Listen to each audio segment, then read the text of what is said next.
Hi guys, ये एक छोटी सी कहानी है। एक बुजुर्ग आदमी की है जो रेलवे स्टेशन में बैठा होता है, ट्रेन का इंतज़ार कर रहा होता है और वहाँ पर बैठकर एक पुस्तक पढ़ रहा होता है। तब तक वहाँ पर एक कपल आता है और वो जो आदमी होता है वो बुजुर्ग आदमी के बगल में बैठ जाता है खाली सीट देख के। तभी देखता है कि वो क्या पढ़ रहे हैं, उसकी नज़र जाती है तो वो देखता है कि ये तो रामायण पढ़ रहे हैं। और वो ज्ञान देने वाला लड़का था, वो बुजुर्ग को ज्ञान देने लगता है। कहता है, अंकल जी आप भी क्या पुरानी बातों में अटके पड़े हैं। रामायण को तो हमने टीवी में भी बहुत देखा है, आपने भी देखा होगा, अब इसको पढ़ रहे हो। इतने सारे आर्टिकल आजकल नए नए आते हैं, अगर आपको पढ़ने का ही शौक़ है तो उनको पढ़ो। तो वो बुजुर्ग आदमी होता है वो कुछ नहीं बोलते, वो उसका कोई जवाब नहीं देते और चुपचाप अपने पढ़ता ही रहते हैं।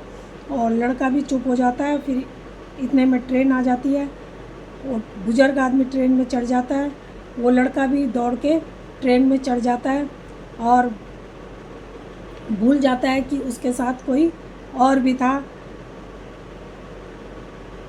जब थोड़ा ट्रेन चलने लगती है तो बुजुर्ग आदमी देखता है कि किसी ने ट्रेन रोक दी है चेन खींच के। तो जब ट्रेन रुकती है तो पता चलता है कि अभी एक लड़का चढ़ा है जिसकी वाइफ जो है नीचे रह गई है और वो अकेला ही यहाँ चढ़ गया है।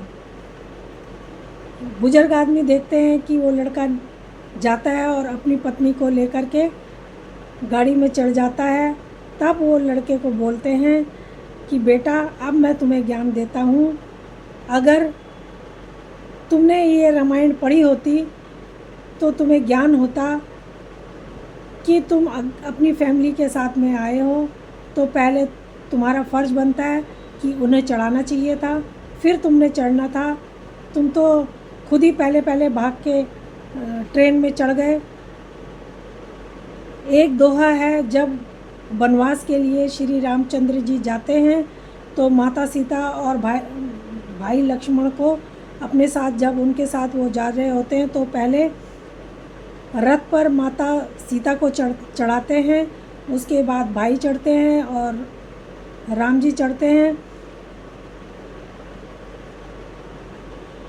और जब वो वहाँ से नदी पार कर रहे थे तो नाव में चढ़ रहे थे, तो नाव में चढ़ते टाइम भी उन्होंने पहले सीता माता को ही चढ़ाया, बाद में खुद चढ़े। अगर आपने पढ़ी होती रामायण तो आपको ये बात पता होती, लेकिन आपने तो पढ़ी ही नहीं तो आपको कैसे पता होगा।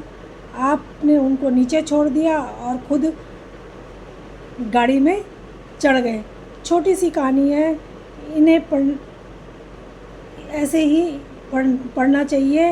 ये बहुत कुछ हमें सिखाती है, हमारे जीवन का ये एक आधार है।